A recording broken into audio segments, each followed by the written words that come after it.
ఇప్పుడు మీరు మూవీలో ఆటో డ్రైవర్ క్యారెక్టర్ ప్లే చేశారు కదా!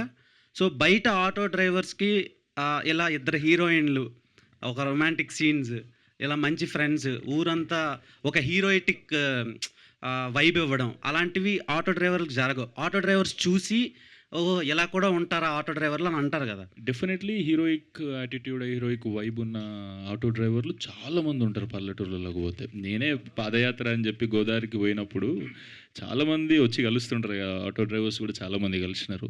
డెఫినెట్‌లీ సూపర్, వాళ్ళ లైఫ్‌లో వాళ్ళు హీరోనే డెఫినెట్‌లీ. వాళ్ళ నుంచి రెస్పాన్స్ ఎలా వచ్చింది? మీకెలా? సూపర్ వచ్చింది. అది సూపర్ పాజిటివ్ ఉంది. ఎందుకంటే చాలా క్యారెక్టర్స్ వస్తాయి సార్. ఒక ఒక ఒక పెద్ద మనిషి అన్నాడు అందులో ఆటో డ్రైవర్. ఒక 60, 50, 55 ఏజ్ ఉంటది. ఆయన అన్నాడు, ఎప్పుడు ఆటో డ్రైవర్ అంటే ఇట్లా ఫుల్ ఎక్స్‌ట్రోవర్ట్ లాగా ఫుల్ పాన్ తినుకుంటా, సిగరెట్ తాగడం, మందు తాగడం అట్లా చూపిస్తారు. కానీ మీ దాంట్లో చాలా మంచోళ్ళలాగా, చాలా ఇంట్రోవర్ట్, ఇట్లాంటి ఆటో డ్రైవర్లు కూడా ఉంటారు సార్. మా మీద కూడా ఇట్లా తీస్తే చాలా బాగా అనిపించింది అని అప్రిసియేషన్ ఇస్తే చాలా మంచిగా అనిపించింది. డెఫినెట్‌లీ ఉంటారుగా అన్ని ఫీల్డ్స్‌లో అన్ని రకాల మనుషులు.